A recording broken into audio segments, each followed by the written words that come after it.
Hey guys, welcome back. In this quick tutorial, I'll show you how to fix the error message that says your device isn't compatible with this version on Android.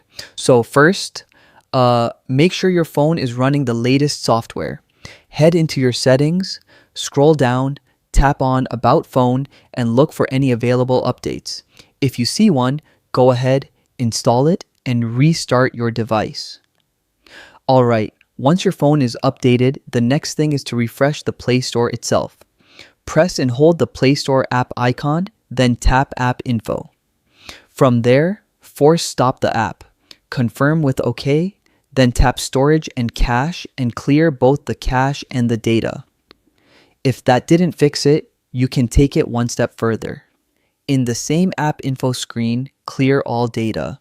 Just remember, this will reset the Play Store and sign you out, so you'll need to log back into your Google account after doing this. And if none of these steps work, then yeah, it usually means your device just doesn't meet the hardware requirements for that app. In that case, the only real solution is upgrading to a newer phone that supports it.